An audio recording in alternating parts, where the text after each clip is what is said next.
Hello दोस्तों, मेरा नाम आवेग है और आज के इस वीडियो के अंदर हम लीड कोड का problem number 287 that is find the duplicate number discuss करने वाले हैं। तो यार इस प्रॉब्लम के अंदर हमें एक फंक्शन इंप्लीमेंट करना है।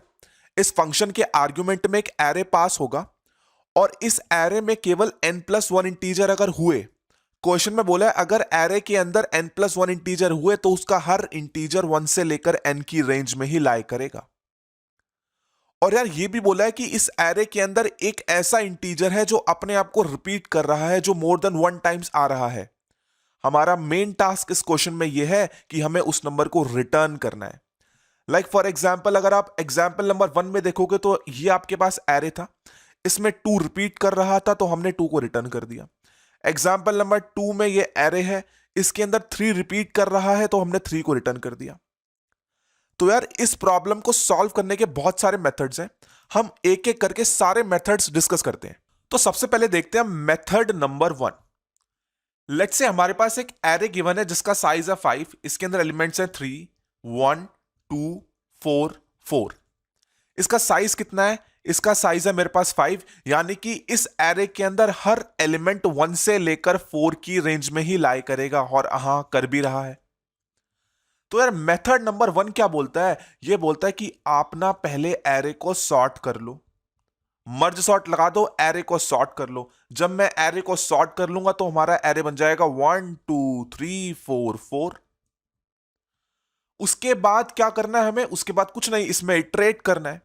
0 से लेकर n-1 तक मैं इटरेट करूंगा, और अगर मुझे i और i+1 इक्वल मिल गया, मतलब ith इंडेक्स और i+1th इंडेक्स में ऐसी कोई वैल्यू है जो इक्वल मिल गई, तो मैं क्या कहूंगा? मैं कहूंगा यार यही जो नंबर है ना ith इंडेक्स पे रिपीट कर रहा है, और इस नंबर को मैं रिटर्न करा दूंगा। अगर मैं इस प्रोसेस की टाइम कॉम्प्लेक्सिटी निकालूं तो सॉर्ट करने के लिए हमें लगेगा O of n log n। Let's say merge sort में कर रहा हूं तो O of n log n इसकी वजह से हो गया, और इटरेट कराने के लिए वर्स्ट केस में लग जाएगा O ऑफ n, यानी कि टोटल टाइम कॉम्प्लेक्सिटी कितनी हो गई? O of n log n plus O of n। और अगर मैं स्पेस कॉम्प्लेक्सिटी की बात करूं, किस चीज की? स्पेस कॉम्प्लेक्सिटी की बात करूं, तो मैंने यहां पे कोई एक्स्ट्रा स्पेस नहीं लिया, यानी कि जो स्पेस कॉम्प्लेक्सिटी है वो है O ऑफ 1, मतलब कांस्टेंट स्पेस में ये काम हो गया। लेकिन यार ये सॉल्यूशन वैलिड नहीं है। उसका रीजन क्या है? अगर आप क्वेश्चन ध्यान से पढ़ोगे तो क्वेश्चन में लिखा है you must solve the problem without modifying the array and use only constant space. चलो कांस्टेंट स्पेस तो मैंने ले लिया, लेकिन हमने एरे को मॉडिफाई कर दिया सॉर्ट करके, यानी कि ये जो प्रोसेस है, ये जो मेथड है, ये वैलिड नहीं है। तो अब हम एक काम करते हैं और मेथड्स को एक्सप्लोर करते हैं। तो अब हम देखते हैं मेथड नंबर 2। यार मेथड नंबर 2 में जो पूरा कॉन्सेप्ट लग रहा है वो लग रहा है हैशिंग का। लेट्स से वही हमारे पास एरे क्या था? हमारे पास एरे था अपना 3 1 2 4 4। मुझे पता है अगर इसके अंदर 5 एलिमेंट्स है तो हर एलिमेंट 1 से लेकर 4 की रेंज में होगा। तो यार मैंने क्या करा? मैंने एक 5 साइज का सबसे पहले एरे बना दिया। मैंने क्या करा? 5 साइज का एक एरे बना दिया और उसके हर एलिमेंट को 0 से इनिशियलाइज कर दिया। अब अगर मैंने 5 साइज का एरे बनाया तो उसके हर एलिमेंट का इंडेक्सिंग कहां से शुरू होगा? 0 1 2 3 4, और सबको मैंने 0 0 वैल्यू डाल रखी है इसके अंदर। तो यार अब मैं क्या करूंगा? मैं इस पूरी एरे में इटरेट करूंगा, और मैं जो भी नंबर है उसके इंडेक्स को इंक्रीज करता जाऊंगा। तो सबसे पहला क्या है? नंबर 3, यानी कि 3 के इंडेक्स को 0 से 1 कर दो, कर दिया भाई। उसके बाद है 1, यानी कि इसका इंक्रीमेंट कर दो। उसके बाद है 2, यानी कि सेकंड इंडेक्स पे जो वैल्यू है उसको इंक्रीमेंट कर दो। उसके बाद है 4, यानी कि फोर्थ इंडेक्स पे जो वैल्यू है उसका इंक्रीमेंट कर दो। उसके बाद दोबारा वैल्यू आई 4, यानी कि दोबारा से जब मैं इसका इंक्रीमेंट करके 2 करूंगा तो मुझे पता चल गया यार ये एक ऐसी वैल्यू है जो रिपीट कर रही है, और अगर मुझे ये पता चल गया तो मैंने ये वैल्यू रिटर्न करा दी। मैंने ये वैल्यू रिटर्न करा दी।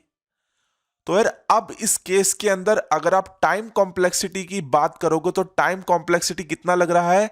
वो तो लग रहा है आपका O ऑफ n। क्यों? क्योंकि आप बस n टाइम से तो इटरेट कर रहे हो मैक्स टू मैक्स।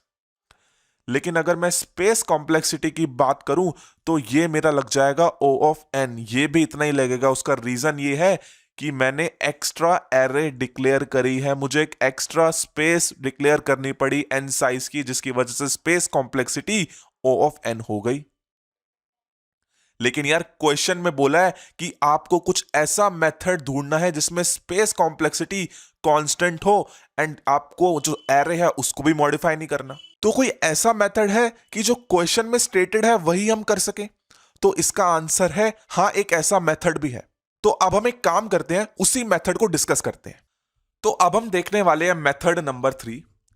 यार मेथड नंबर 3 दो कॉन्सेप्ट्स पे बेस है। जो पहला कॉन्सेप्ट है वो है लिंक लिस्ट साइकिल, और जो दूसरा कॉन्सेप्ट है वो है फ्लॉयड साइकिल डिटेक्शन। अगर आपको इन दोनों में से किसी भी कॉन्सेप्ट का थोड़ा सा आइडिया है तो आप इस क्वेश्चन को करने का सोच सकते हैं, नहीं है तो आप इस वीडियो को देखते रहिए, मैं आपको पूरा समझाऊंगा। लेट्स यार मेरे पास एरे है एक, मैंने एक एरे ले लिया और इसके अंदर एलिमेंट्स है मेरे पास 3, 2, 4, 4, 1। ठीक है, 5 एलिमेंट्स हैं और मुझे पता है हर एक एलिमेंट 1 से लेकर 4 की रेंज में ही होगा, है ना। तो लेट्स से इसका इंडेक्स है 0, 1, 2, 3, 4, ये भी मुझे पता है। अब यार सबसे पहली चीज जो आपको अज्यूम करनी है वो ये करनी है कि जो एरे के हर एक वैल्यू है ना, एरे की हर एक वैल्यू को आप एक इंडेक्स मान लो। क्या मान लो? एक इंडेक्स मान लो। देखो शुरुआत कहां से हो रहा है? शुरुआत हो रहा है ये 3 से, तो मैंने लिखा पहले 3। अब 3 अगर इंडेक्स होगा तो थर्ड इंडेक्स में क्या वैल्यू है? थर्ड इंडेक्स में 4 वैल्यू है, यानी कि मैंने इसको 4 से कनेक्ट कर दिया। अब फोर्थ इंडेक्स में क्या वैल्यू है? फोर्थ इंडेक्स में 1 वैल्यू है, यानी इसको मैंने 1 से कनेक्ट कर दिया। फर्स्ट इंडेक्स में क्या वैल्यू है? फर्स्ट इंडेक्स में 2 वैल्यू है, यानी इसको मैंने 2 से कनेक्ट कर दिया। अब सेकेंड इंडेक्स में या फिर 2 इंडेक्स में क्या वैल्यू है? तो सेकेंड इंडेक्स में वैल्यू है मेरी 4, यानी कि ये दोबारा से इससे कनेक्ट हो गया। तो यार जो डुप्लीकेट नंबर है ना, जब भी आप इस चीज का डायग्राम कुछ इस तरीके से बनाएंगे तो याद रखना, जो भी साइकिल का स्टार्टिंग पॉइंट होगा या फिर साइकिल का जो एंट्री पॉइंट होगा वही मेरा डुप्लीकेट नंबर होगा। इस केस के अंदर साइकिल का एंट्री पॉइंट क्या है? 4, यानी कि 4 ही मेरा डुप्लीकेट नंबर होगा। आप कोई भी एग्जांपल ले लेना, आप किसी भी तरीके की साइकिल बना लेना, जो भी साइकिल का एंट्री पॉइंट है वही डुप्लीकेट नंबर है। और उसका रीजन ये है कि डुप्लीकेट नंबर को कोई ना कोई ऐसे 2 इंटीजर होंगे जो 2 बार पॉइंट कर रहे होंगे, और जब वो 2 बार पॉइंट कर रहे होंगे तो वो साइकिल बिल्ड अपने आप हो जाएगा। एक काम करता हूं, इस साइकिल को नेक्स्ट पेज पे ड्रॉ करता हूं। ओके, तो यार अब हम क्या करेंगे? अब हम 2 वेरिएबल्स लेंगे। क्या? एक पहला वेरिएबल लेंगे स्लो नाम का और एक दूसरा वेरिएबल लेंगे फास्ट नाम का। अब आपको इस क्वेश्चन से लिंक लिस्ट साइकिल डिटेक्शन वाला थोड़ा मेथड याद आएगा। लिंक लिस्ट साइकिल डिटेक्शन में क्या करते थे? हम आइडेंटिफाई करते थे कि क्या इसमें साइकिल है कि नहीं है। अब इसके अंदर तो है, तो देखो हम क्या करेंगे, ध्यान से देखना। हमारा इसके अंदर सबसे पहला टास्क ये है कि हमें इंटरसेक्शन निकालना है। इंटरसेक्शन किस किस का निकालना है? स्लो एंड फास्ट पॉइंटर का निकालना है। मतलब यार देखो, जो फास्ट पॉइंटर है ना या फिर फास्ट वेरिएबल है, आप इसको 2x की स्पीड से बढ़ाओगे, और जो स्लो वेरिएबल है आप उसको x की स्पीड से बढ़ाओगे। तो इसका कहने का मतलब यह है कि अगर आप स्लो वेरिएबल को 1 स्टेप से आगे करते हो तो आपको फास्ट को 2 स्टेप से आगे करना है। तो जब आप इस मेथड को करोगे ना, तो लेट्स से आपने स्टार्ट किया, आपने स्लो को 1 बार पहले ट्रेवर्स कराया, फिर ये दूसरी बार कराया, फिर ये तीसरी बार कराया। ठीक है, अब सिमिलरली आपने फास्ट को भी कराया। ये लेट्स से पहली बार कराया तो आपने डायरेक्ट 2 का जंप कराया, उसके बाद दूसरी बार कराने पे दोबारा से आपने 2 का जंप लगाया, उसके बाद तीसरी बार लगाने पे आपने दोबारा से 2 का जंप लगाया। जब 2 का जंप लगाओगे तो एक कहां पे पॉइंट कर रहा है? अब ये 2 पे पॉइंट करने लग गया। मतलब 3 बार में ये भी 2 पे आ गया स्लो पे, और 3 बार में जो फास्ट है वो दोबारा से स्लो में आ गया। यानी कि जो 2 है ना, इसका ये कैसा है? ये हो गया इंटरसेक्शन पॉइंट। Intersection point. और अब मेरा टास्क ये है कि मैं दोबारा से 2 वेरिएबल्स बनाऊंगा, और अब दोनों स्लो वेरिएबल्स बनाऊंगा। क्या क्या? स्लो पॉइंटर्स बनाऊंगा। लेट्स से ये स्लो, अब वो इस पहला जो स्लो है वो एकदम स्टार्टिंग पॉइंट पे पॉइंट कर रहा है, और जो दूसरा स्लो है वो अब इंटरसेक्शन पे पॉइंट कर रहा है। स्लो है ना दोनों, तो मैं दोनों को एक एक बार से ही इटरेट कराऊंगा। तो कहने का मतलब ये है दोस्तों कि जब आप इन दोनों को मूव करोगे, लेट्स से इसने भी एक बार मूव किया, इसने भी एक बार मूव किया, तो ये दोनों पॉइंटर कहीं ना कहीं तो मीट करेंगे ना। तो जिस भी पॉइंट पे ये मीट करेंगे वही इसका क्या होगा, वही पॉइंट इसका एंट्री पॉइंट होगा। अब यार कुछ लोग सोच रहे होंगे यार यही इसका एंट्री पॉइंट क्यों होगा, कैसे बता दिया कि आपने ये दोनों मिलेंगे ही मिलेंगे और जिस पॉइंट पे मिलेंगे वो एंट्री पॉइंट होगा। तो अब एक काम करते हैं, इसको भी प्रूव करते हैं। तो एक काम करते हैं, जो स्टार्टिंग पॉइंट से लेकर और जो साइकिल का एंट्री पॉइंट है ना, उनके बीच का डिस्टेंस मान लेता हूं मैं x, और जो इंटरसेक्शन पॉइंट है और जो साइकिल का एंट्री पॉइंट है इनके बीच में मैं डिस्टेंस मान लेता हूं y। तो यार मुझे एक बात पता थी क्या, कि जो हमारा इंटरसेक्शन पॉइंट है वो मिला कैसे है। इंटरसेक्शन पॉइंट तो कुछ इस तरीके से मिला है ना, पहले स्लो ने इटरेट करा, स्लो ने एक एक करके इटरेट किया, है ना, और फास्ट ने क्या करा, पहले फास्ट ने डबल डबल इटरेट किया, मतलब उसने पहले एक बार पूरी साइकिल क्या इटरेट करी, फिर जब इसने दोबारा से इटरेट किया तो ये स्लो पे आ गया। तो कहने का मतलब यार यहां पे ये है कि जब आप डिस्टेंस निकालोगे ना, मतलब देखो स्लो ने कितना ट्रैवर्स करा एंट्री पॉइंट पर जाने के लिए, स्लो ने ट्रैवर्स करा ये जो डिस्टेंस x है, और लेट्स से मैं मान रहा हूं कि जो पूरा साइकिल है ना, इस पूरे साइकिल का जो डिस्टेंस है वो c है। अगर इस पूरे साइकिल का डिस्टेंस c है और इस इंटरसेक्शन से लेकर इसके एंट्री पॉइंट का डिस्टेंस y है, यानी कि जो रिमेनिंग पार्ट बचा है, मतलब जो ये वाला जो पार्ट बचा है, इसका डिस्टेंस कितना हो गया, इसका डिस्टेंस हो गया c माइनस वाई। तो स्लो पॉइंटर ने एक्चुअली कितना ट्रेवर्स करा इंटरसेक्शन पर जाने के लिए, उसने ट्रेवर्स करा है x plus c minus y. और फास्ट पॉइंटर ने कितना ट्रेवर्स करा है, तो देखो फास्ट पॉइंटर ने ना ये x तो किया ही है, ठीक है, ये x आ गया, उसके बाद इसने एक बार पूरी साइकिल भी ट्रेवर्स कर दी, ठीक है यार, पूरी साइकिल भी इसने ट्रेवर्स कर दी। फिर ये इंटरसेक्शन पे क्या करा, जब इसने पूरी साइकिल ट्रेवर्स कर दी, जो उसके बाद इसने c minus one distance cover किया, उसके बाद ये इंटरसेक्शन पे आया, तो मतलब c माइनस वन। इंटरसेक्शन पे पहुंचने के लिए जो स्लो है वो इतना चला और जो फास्ट है वो इतना चला। फास्ट कितना चल गया total, x plus two c minus Y.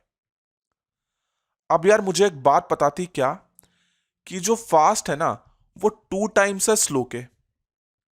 कहने का मतलब यह है, मैं वैल्यूज पुट करूंगा यहां पे। फास्ट क्या निकाला था मैंने, x plus two c minus y, x plus two c minus y is equals to में स्लो क्या निकाला था, x प्लस सी माइनस वाई, यानी कि 2 टाइम्स x प्लस सी माइनस वाई। अब इसको कैलकुलेट करते हैं, तो ये हो गया x plus two c minus y is equals to में 2x plus two c minus two y. इस 2c से ये 2c गया, ये वाला जो y है वो उधर पे गया तो ये बन गया y, ये x मैं इधर पे ले आया राइट पे तो ये बन गया x। तो यार आपने फाइनली क्या प्रूफ कर दिया कि x और y इक्वल है।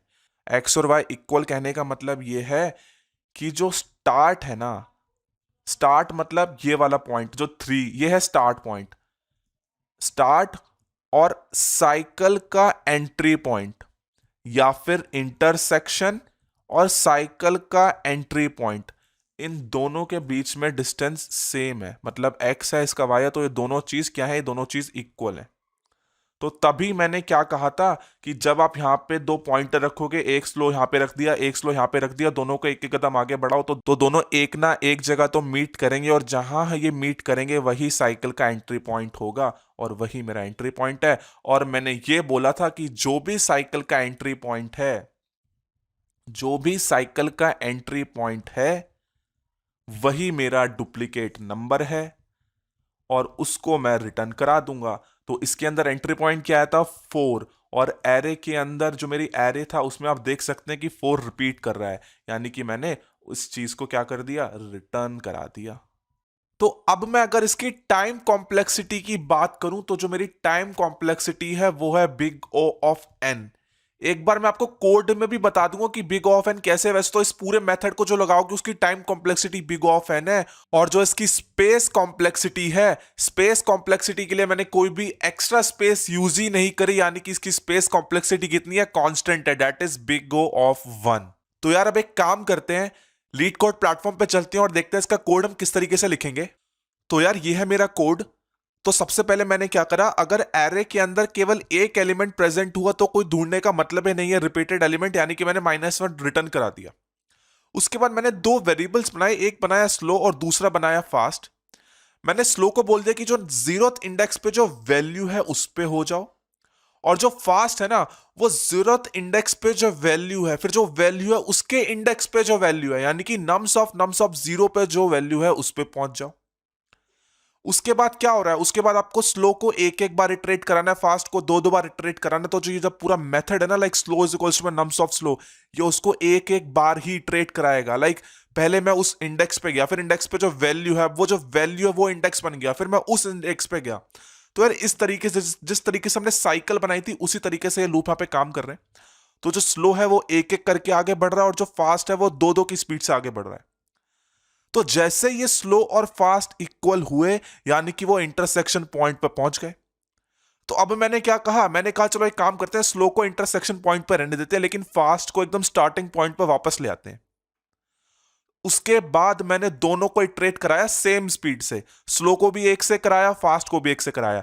अब ये जिस भी पॉइंट पे मीट करेंगे, जिस भी पॉइंट पे इंटरसेक्ट करेंगे, वही मेरा स्टार्टिंग पॉइंट होगा। किस चीज का? एंट्री पॉइंट होगा साइकिल का। और साइकिल का एंट्री पॉइंट ही क्या है? जो नंबर डुप्लीकेट है, जो नंबर रिपीट कर रहा है, यानी कि मैंने उस नंबर को रिटर्न करा दी। तो यार मैं आशा करता हूं कि आप लोगों को ये प्रॉब्लम समझ में आया होगा।